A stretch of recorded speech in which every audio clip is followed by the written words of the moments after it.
আচ্ছা, বই পড়তে গিয়ে কখনো কি এমন হয়েছে যে কোনো চরিত্রকে একেবারে নিজের চেনা মানুষ বলে মনে হচ্ছে, যেন সে বইয়ের পাতা থেকে উঠে এসে আমাদের পাশেই বসে আছে? কিন্তু কিভাবে একজন লেখক শুধুমাত্র কলম আর কালি দিয়ে এত জীবন্ত চরিত্র তৈরি করেন? জিওফ্রে চসার ছিলেন এই জাদুর একজন সেরা কারিগর।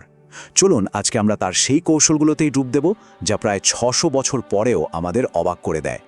এই প্রশ্নটা কিন্তু শুধু আমাদের মতো পাঠকদেরই না, বড় বড় লেখকদেরও ভাবায়। এর উত্তরটা চসার খুঁজেছিলেন তার অসাধারণ সব চরিত্রের মধ্যে। তিনি আসলে শুধু গল্প লেখেননি, তিনি যেন শব্দ দিয়ে মানুষ এঁকেছেন। তো চলুন তার সেই আর্ট গ্যালারিতে একটু ঢু মেরে আসা যাক। চসার সাহিত্যে যে একটা বিপ্লব এনেছিলেন সেটা বুঝতে হলে আমাদের একটু অতীতে ফিরে যেতে হবে। মানে তার সময়ে সাহিত্যের চরিত্রগুলো ঠিক কেমন ছিল, চলুন সেই জগতে একটা ছোট্ট সফর করে আসি। চসারের আগেকার চরিত্রগুলো ছিল বলতে পারেন আজকের দিনের ইমোজির মতো।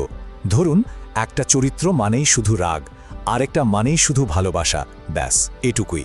তাদের কোনো নিজস্ব ব্যক্তিত্ব ছিল না, কোনো ভালো মন্দের মিশেল ছিল না, যা কিনা আমাদের মতো আসল মানুষদের আকর্ষণীয় করে তোলে। মানে একদিকে ছিল ভেরু ধারণা, যেমন ঘৃণা বা ন্যায় বিচার, আর অন্যদিকে চসার আনলেন রক্ত মাংসের মানুষ। তিনি তার চরিত্রদের নাম দিলেন, তাদের অদ্ভুত সব অভ্যাস দিলেন, এমনকি তাদের স্বপ্নও দিলেন।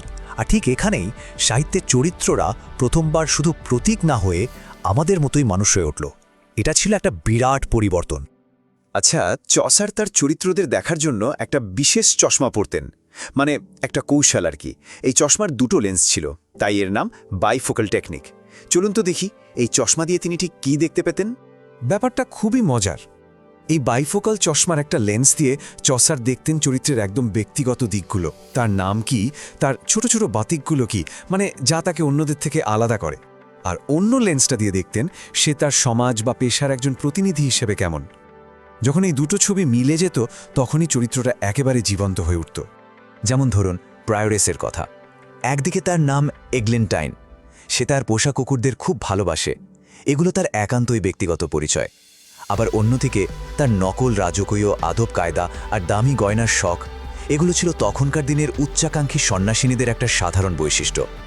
এই ব্যক্তিগত আর সামাজিক পরিচয়ের মিশ্রণটাই তাকে এত বাস্তব করে তুলেছে, তাই না? তবে ভাববেন না যে চসারের ঝুলিতে শুধু এই বাইফোকাল চশমাটাই ছিল। না না, জীবন্ত চরিত্র তৈরি করার জন্য তার কাছে আরও কিছু অসাধারণ কৌশল ছিল। চলুন তার সেই টুল বক্সটা একটু খুলে দেখা যাক। চসারের আরেকটা দারুণ কৌশল হলো, তিনি কোনো চরিত্রকে একা দেখাতেন না, তিনি একই ধরনের বা একই পেশার চরিত্রদের পাশাপাশি রাখতেন, অনেকটা আয়নার মতো। যেমন ধরুন নাইট আর তার ছেলে স্কোয়ারকে যখন একসাথে দেখি তখন আমরা বীরত্ব আর তারুণ্যের পার্থক্যটা পরিষ্কার বুঝতে পারি। এই তুলনার মাধ্যমে প্রত্যেকটা চরিত্র যেন আরও বেশি ফুটে ওঠে। আসলে চসারের কলমটা ছিল একজন শিল্পীর তুলির মতো। তিনি শব্দ দিয়ে এমন সব ছবি আঁকতেন যা আমাদের চোখের সামনে চরিত্রটার আসল রূপটা ফুটিয়ে তুলত।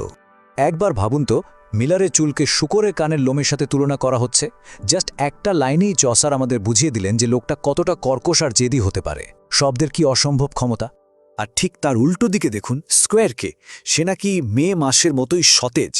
একই লেখকের কলম, কিন্তু কি সম্পূর্ণ ভিন্ন দুটো ছবি।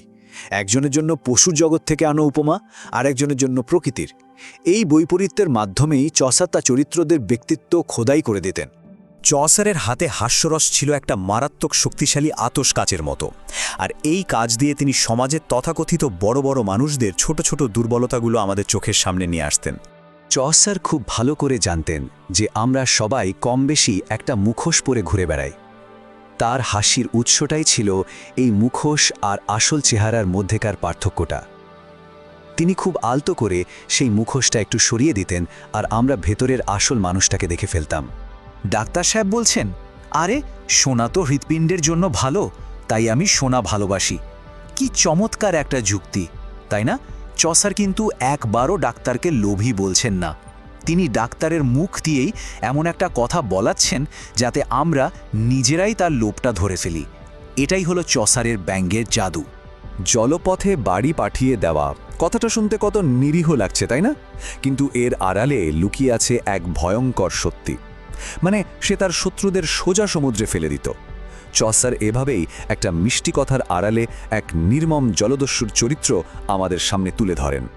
সমাজের ভুলগুলো তুলে ধরার জন্য চসার তলোয়ার ব্যবহার করতেন না, তিনি ব্যবহার করতেন একটা ধারালো ছুঁচ। সরাসরি আঘাত না করে তিনি বিদ্রূপ আর ব্যঙ্গের ছোট ছোট খোঁচায় সমাজের ভণ্ডামিগুলোকে দেখিয়ে দিতেন। তো সব মিলিয়ে প্রশ্নটা এসে দাঁড়ায়, এত কিছুর পর ৬০০ বছর পরেও চসারের এই চরিত্রগুলো কেন এত জীবন্ত? কেন মনে হয় তারা বইয়ের পাতা থেকে বেরিয়ে এসে আমাদের সঙ্গে কথা বলবে? কারণটা আসলে খুবই সহজ। দেখুন, পোশাক বদলেছে, ভাষা বদলেছে, কিন্তু মানুষ বদলায়নি। চসারের চরিত্রদের মধ্যে যে লোভ, ভালোবাসা, ভণ্ডামি, অহংকার আমরা দেখি, সেগুলো তো আমাদের মধ্যেও আছে। তাই ৬০০ বছর পরেও তাদের গল্পটা আমাদের নিজেদের গল্প বলেই মনে হয়। আজকের মতো এটুকুই। অ্যাম্বিশন ভাইবসের সাথে থাকার জন্য অসংখ্য ধন্যবাদ।